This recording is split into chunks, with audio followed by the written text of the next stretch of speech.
promptly reported, which they're currently not.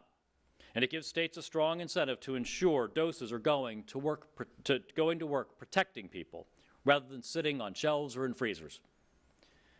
With the case counts we face now, there is absolutely no time to waste. We need doses going to where they'll be administered quickly and where they'll protect the most vulnerable. Finally, as we face rising case counts in a number of parts of the country, we need all Americans to keep up the same public health measures we've been recommending throughout this crisis. Hope is here in the form of vaccines. We just have to keep up our guard for a bit longer. I want to add one more key message to our recommendations of washing our hands, watching your distance, and wearing your face coverings when you can't watch your distance. If you test positive and are at risk for severe disease, meaning you are over 65 or have a comorbidity, you should be asking your doctor or healthcare provider why you are not being given one of the FDA-authorized antibody therapies that are in ready supply. We have products sitting on the shelves that can help keep people out of the hospital. That is just as unacceptable as vaccines sitting on shelves unused. People in the appropriate categories should be asking their doctors or healthcare providers why they aren't being offered these antibody therapies. With that, I'll hand things over to Dr. Redfield, our CDC director. Dr. Redfield?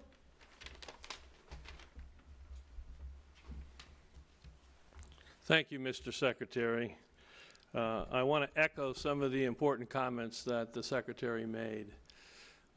Clearly, as we began vaccination with our frontline healthcare workers and individuals in long-term nursing care and assisted living, that was the initial phase to begin to roll out this vaccine distribution. As the Secretary said, that as we sit here in the 4th week of this vaccination program, we now are at a time where actually there's more vaccine available than's being requested for vaccination within the 1A group. The ACIP and CDC guidelines that came out on vaccination to the states were never meant to be somehow finish the first phase, then you move to the second phase, then you move to the third.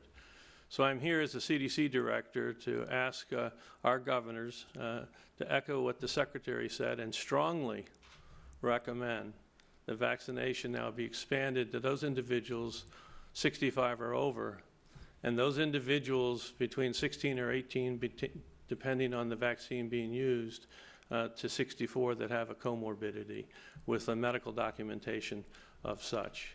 We clearly have enough vaccine at this point to begin to expand and get more and more of the vulnerable individuals in our country vaccinated.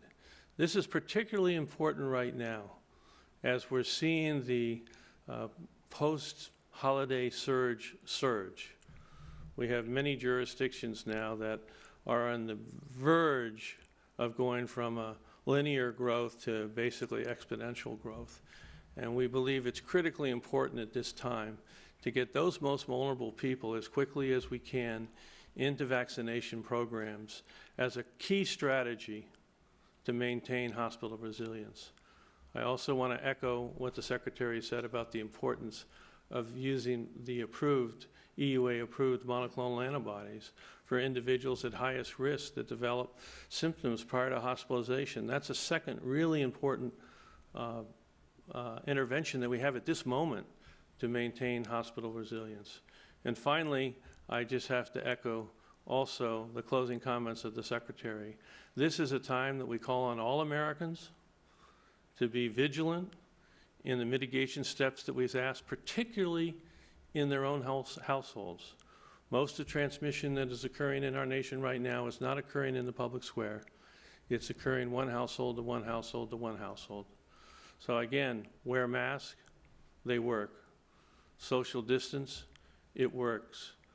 Staying away and being smart about crowds, washing your hands, they work. We need to work all together now. It's going to be a difficult January and probably February. But with the vaccine and the new therapeutics we have, there's really strong light at that end of that tunnel as we enter March. But we need to really commit right now and get as many Americans vaccinated as we can that are particularly the most vulnerable and at risk for hospitalization. Thank you. We'll have General Perna next. Oh, Monsef is going to. Yeah, General Perna will talk next.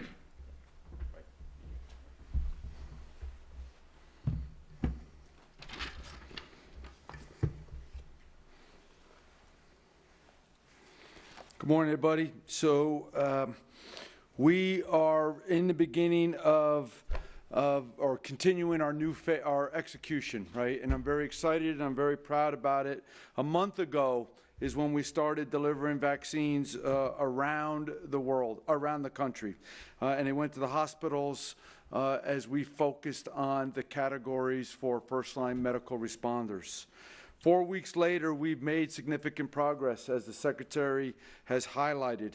And there is nobody working harder, right, to ensure that vaccines are being distributed than the OWS team in execution to get it to where it needs to be.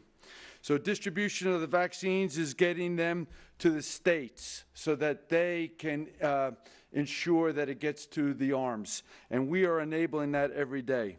We, as the Secretary said, have sent over 25 million doses of vaccines over to 16,000 different locations. Really, really great effort. The cadence of allocations, the cadence of orders, the cadence of picking and packing, the cadence of what's being shipped has really become a remarkable feat for all of us, right? The whole of America to be proud of. We are executing this every day, every week, and the months will go by, and the result, the effects will be safe and effective vaccine to the American people. I do want to, as I always do, thank the men and women of Pfizer, Moderna, McKesson, FedEx, and UPS who are working 24 hours a day, 7 days a week to deliver the vaccine in a timely manner. As the Secretary talked about, our responsibility is to make sure all vaccine that is releasable, available for distribution gets out to the American people, and that is what we are doing. As early as 24 November, standing right here talking to you, I talked about our ability to plan, our ability to collaborate, our ability to see ourselves, and then to make sure we continue to execute to the maximum extent possible, delivering the most vaccines to the American people. That is what we're doing now. That is what the Secretary laid out in execution of how we are managing the second doses to ensure, first and foremost, it's always available, but second, we ensure that the max available doses of vaccine are available to the American people every day. My personal confidence in both the distribution capability, as demonstrated over the last 4 weeks, and the addition of manufacturing confidence has increased significantly, which allows me to approach and execute distribution and allocation of the vaccines differently. It ensures maximum execution and allows us to pass maximum doses of vaccine to the American people in a timely manner. Today, I want to give you a quick update of where we are with the facilities that we've made significant progress in working to get long-term healthcare facilities up and running in collaboration with CVS and Walgreens. We know we have 70,000 facilities that are enrolled, which includes skilled nursing facilities and assisted living facilities. We started in week 1, right, 3 weeks ago with 900 facilities. In 3 weeks since, we've completed over 11,000 facilities. Just under 1 million first doses have been given. 12,000 more clinics are scheduled this week and every week following as we go forward. Today, we know that we are making a difference in these facilities, and it is because of the great work by the CDC, CVS, and Walgreens that are making the difference. As the Secretary said, we are quickly coming on to administering first dose to everybody in this category. We are expanding our distribution to the retail pharmacies, as the Secretary talked about. We have opened it up for states to utilize the over 40,000 pharmacy providers that are enrolled. And we want to expand it up to 70,000 providers that are enrolled. We think that we can open up the aperture and give access, greater access to the American people through the pharmacies. What does it do? It allows us to have confidence in the executors. It allows us to distribute it throughout the country. It allows us to give a place where the American people are comfortable of going and receiving the shot. I want to give you 4 slides that I asked the team to put together. The first slide is the vaccinations that we executed on day 1 of distribution of the Pfizer product, right? We went to over 636 sites on day 1 across the country of our country. Why did we do this specifically? It was the Pfizer vaccine. We knew there was cold chain requirements. We wanted to ensure capability and capacity match the distribution. We worked with states, we collaborated with them, and we put it exactly where they wanted it, when they wanted it. On the second week, when we brought the Moderna vaccine in, we were able to expand distribution, primarily because of the availability of doses at lower amounts, where the Moderna vaccine is at 100, minimum ordering at 100 doses. So what could we do? We could expand out through the country because of the dose requirement, minimum dose requirement, and also less refrigeration requirement. We were able to send doses to long-term health care facilities. We were able to extend it into doctors' offices and into pharmacies as the states asked us to do. So the expansion was quick and rapid in just a week. Now today, as of yesterday, we have gone to over 16,000 locations across the country, right, as depicted on this slide. We go there on a routine basis, delivering vaccines as directed by the states in distribution to the quantities and locations that they want, really covering the mass population of the country. Now, what is in the realm of possible? This last slide. As we open up the 70,000 pharmacy chain and individual capabilities, we are covering the entire United States. And vaccine can be distributed as of this week to where the states would like it to go across the country. We know that these pharmacies, because we've been working with them at the CDC level, are ready to execute this mission. And as the states allocate vaccine to them and direct it, we are ready to deliver to all these locations every day, every week, every month as required. This alone will open up the capability and capacity to ensure that the American people have direct access to the vaccine as we go forward. So in closing, challenging times, as I've told you many times, and the Secretary said, we are not fighting the plan, right? We are fighting the situation, and we are making adjustments and moving forward in that light. Just like we had always planned to do, we are just able to change in a more rapid and steady pace. I want to say thank you for all the support from the states. I want to say thank you again to the industry partners that are helping us execute this flawless distribution, because every day they do their job, more vaccine gets out to the American people. And then in closing, as I like to remind us all, there is a group of people that are on the front lines every single day helping us take care of those who have reached a certain point of their illness. And these medical professionals and their supported staff are really just doing a tremendous job. And I just wanted to say thanks to all of you. So that concludes my comments, Mr. Secretary. Thank you very much. And I did want to note, as you saw, Dr. Slaoui is with us on stage and will be available for questions. He just didn't feel the need to have an opening statement. But Michael Pratt. Thank you all. We will now open up for questions, operator. A friendly reminder that when asking a question, please state your name and publication, and please keep your questions as short as possible so we can get to as many as we can in the time that we have. And I'll turn it over to the operator. Thank you so very much. If you would like to ask a question, please press star then 1 on your phone and be sure to provide your name and media outlet. Our first now is from Drew Armstrong with Bloomberg News. Sir, your line is open.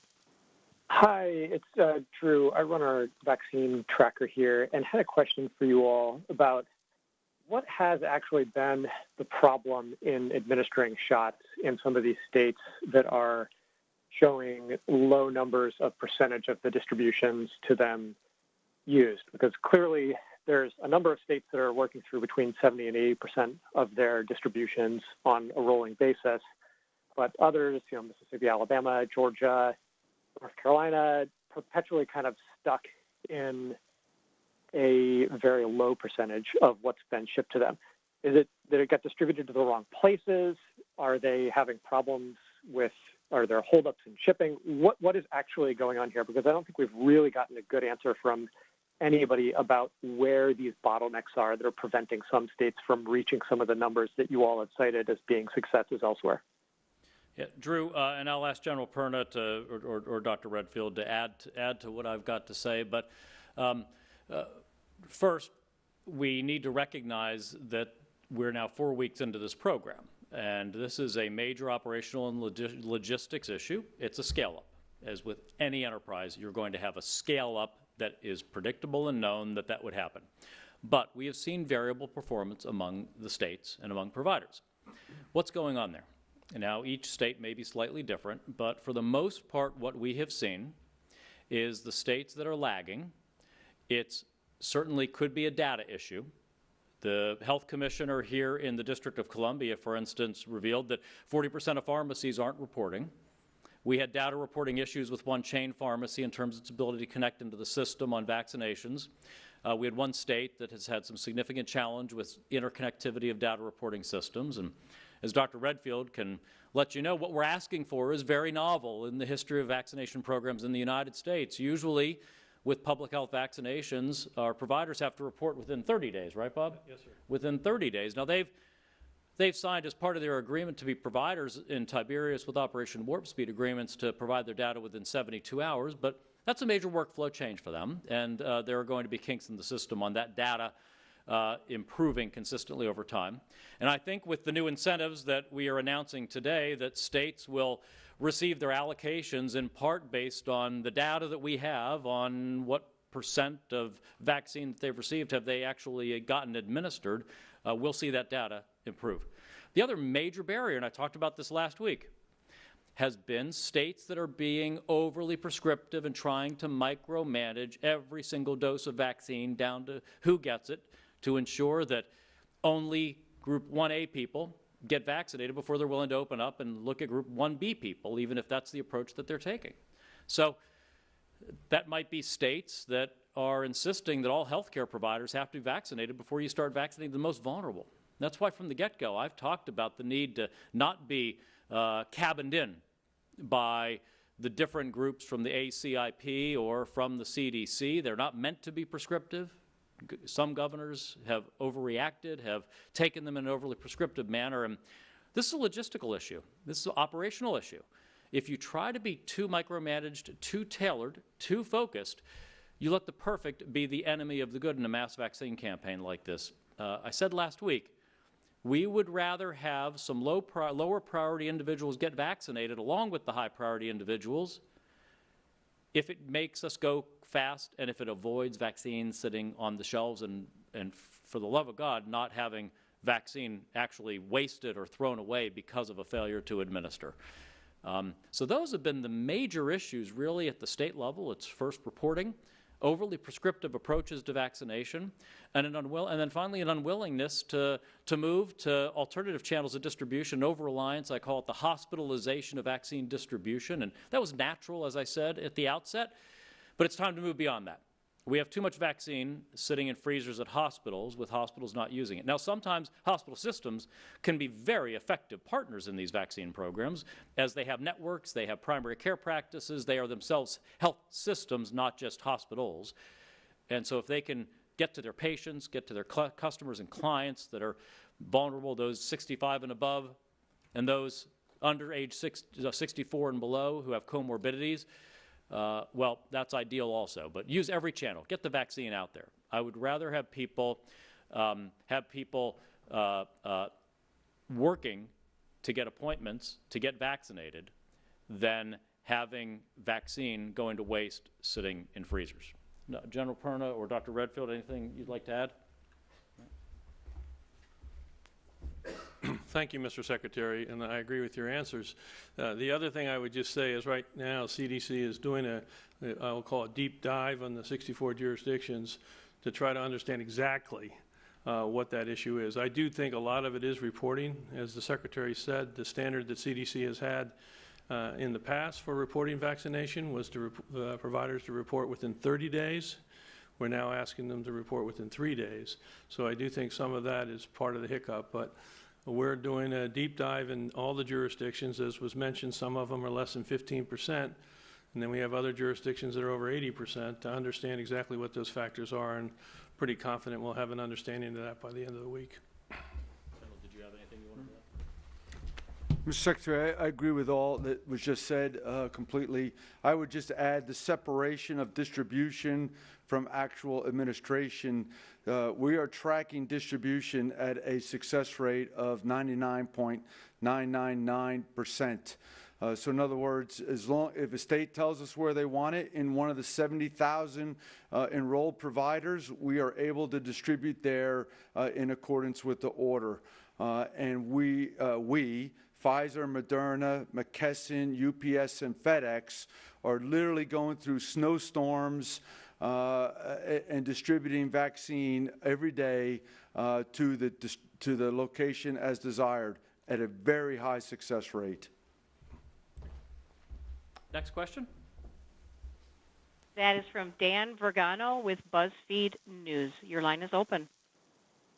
Thank you. Dan Vergano, BuzzFeed News. I'm wondering if this change will necessitate any widening of the time window for the 21-day and 28-day second dose. What is the widening? How close to 21 or 28 days do you have to get now? WHO's advisory committee has said you might go to 6 weeks. What do you see as the window for that, or what do you recommend? So Dan, thank you for asking about that. I want to be very clear. The labeled indication from the FDA on the vaccines for the Pfizer vaccine is 21 days between first dose and second dose, and 28 days between first dose and second dose for the Moderna vaccine. That's what the clinical trials were based on. That is the data submitted to the FDA, and that is what we are executing towards. So that is the goal. Now, if people end up coming in a day or so on each side, the goal is still 21 or 28 days, but we are not comfortable with approaches that are not based in evidence that has been generated to support these incredibly safe and effective vaccines, and I think that's part of why the American public has shown such surging vaccine confidence, that every aspect of this has been data and science driven, and the FDA will make the determinations of what appropriate administrations are. The general laid out, and this was always part of the plan. You can go back to my statements, I think it was in December at these press conferences, where I said, what we are going to do is manage the flow of vaccines. We must ensure that if you get a first vaccine, there will be a second vaccine at the 21-day or the 28-day mark at the provider for you to get that. We have two sources for vaccine.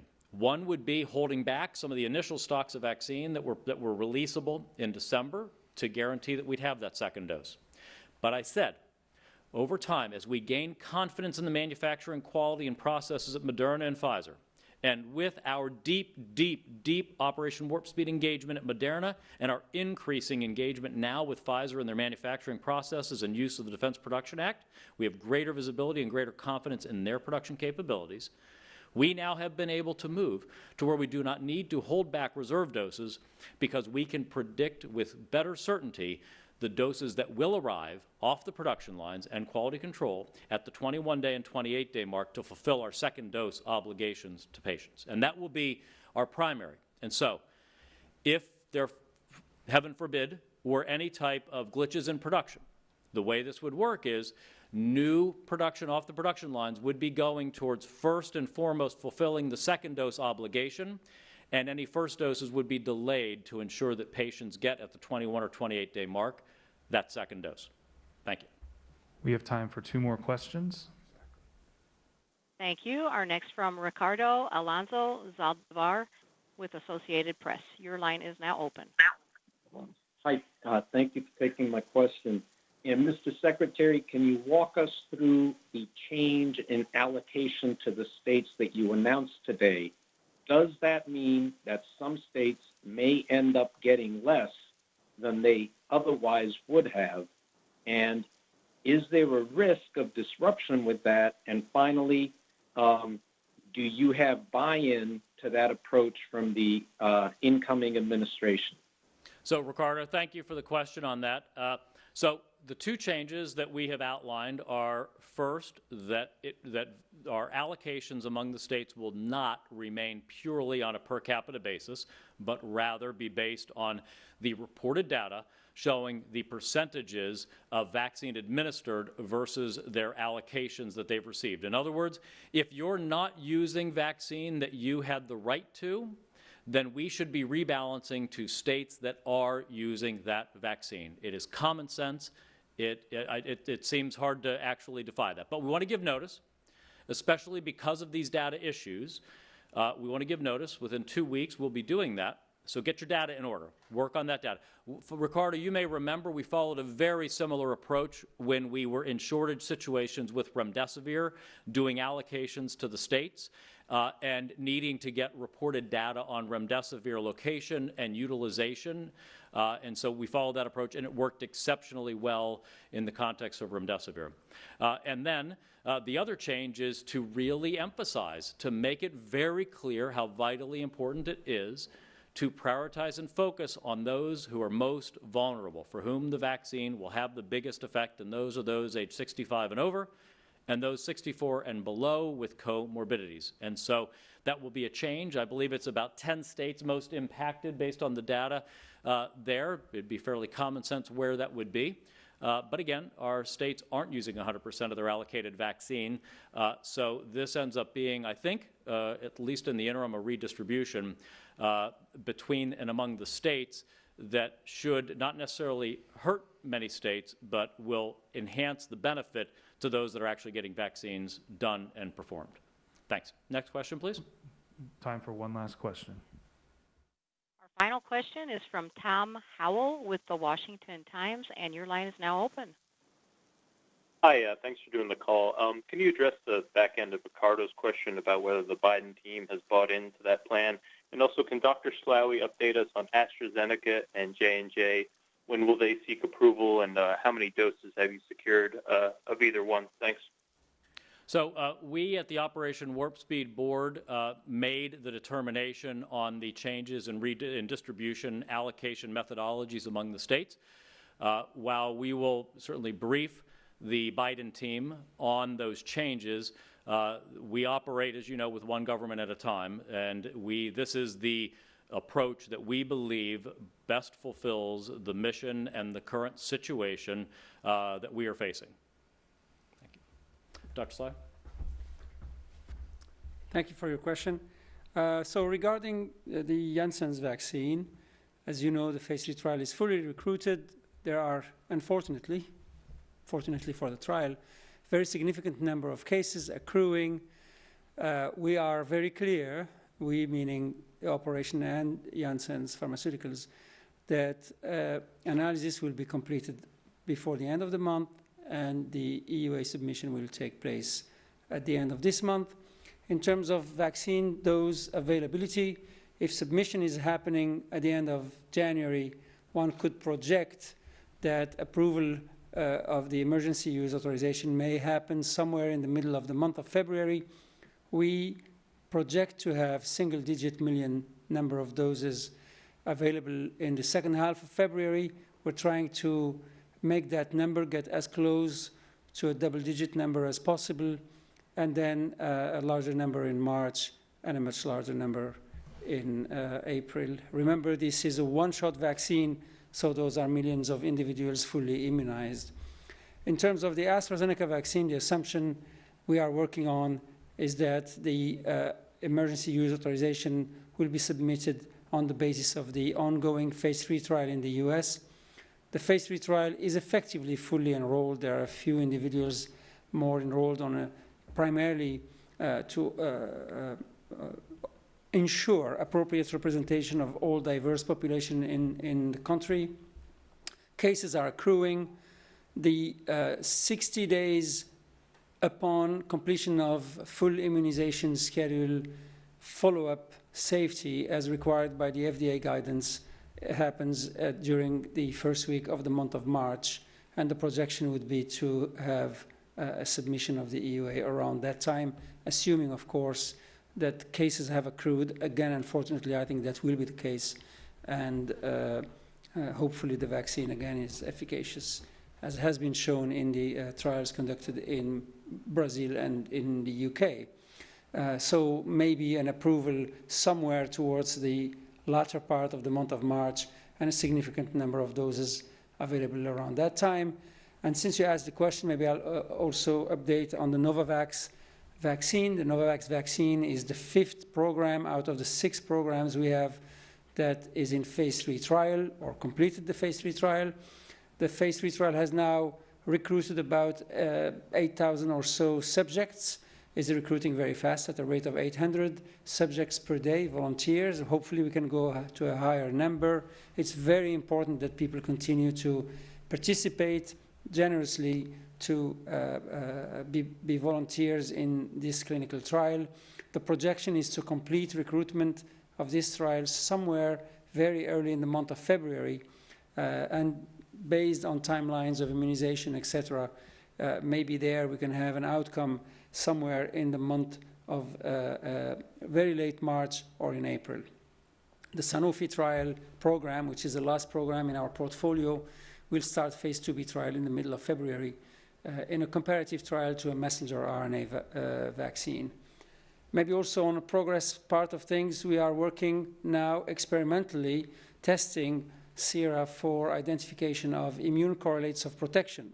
That's really super important, because if and when we have the data, somewhere in the middle of February is the projection currently, that identify immune correlates of protection, that will dramatically accelerate potential approval of other vaccines, including the protein vaccines, particularly that from Sanofi, and vaccines from others, and of course across the world, provided people use readouts that are validated or cross-validated with the readouts that have been used. I do want to say a final point is we are running a clinical trial, a phase 3 trial in adolescents 12 to 18 years of age with the Moderna vaccine. It's a real challenge. It's been 4 weeks ongoing. We only recruited about 800 subjects in the trial. Remember, I just said earlier the Novavax vaccine is recruiting 800 subjects per day. Here we're talking about 800 subjects in a month. It's really very important for all of us, for all the population in America, to realize that we can't have that indication unless adolescents aged 12 to 18 decide to participate, of course, as a voluntary decision, into the clinical trials. We need to recruit about 3,000 subjects into the trial to complete them. Thank you. So this is very likely the last Operation Warp Speed briefing with this team for you all. I just wanted to express 3 notes of thanks. First, I want to thank the members of the media who participated in these Operation Warp Speed calls. You have been unfailingly professional and allowed an educational and technical level briefing that I hope your readers and listeners and viewers have appreciated. We have tried at every step of the way to be factual and transparent with you and bring you on the journey with us of vaccine approvals and distribution and now administration. So thank you for making that possible. Second, I want to express my appreciation to former Secretary Esper, Acting Secretary Miller, and Deputy Secretary Norquist of the Defense Department. The collaboration between DoD and HHS has been unprecedented, and really in my decades around government service, I've just never seen this type of collaboration and cooperation. That comes from the top. That is a credit to the leadership of the Defense Department to make this happen. So thank you for that. Finally, people is policy. And we fortunately, at the outset of Operation Warp Speed, were able to have some exceptional people leading this. In all of my time leading in business and in government, I have never been part of a team that has demonstrated teamwork and professionalism and integrity, discipline, as this team does. And I want to express my personal appreciation to all of the members of the team, but especially General Perna, who was a hero for America before he did this. Now he's a hero for America's public health.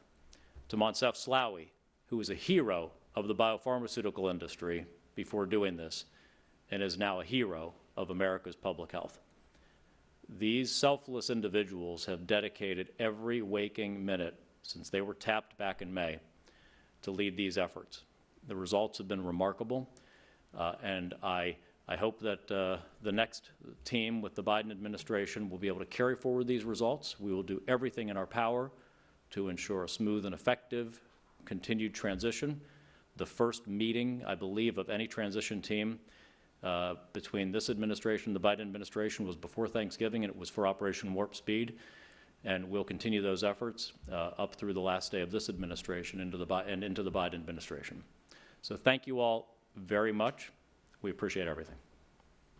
Thank you, Mr. Secretary. Additional follow-up questions can be sent to media@hhs.gov, and I'll turn it over to the operator to finish up the call. Thank you.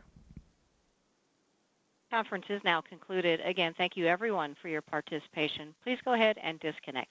Thank you very much.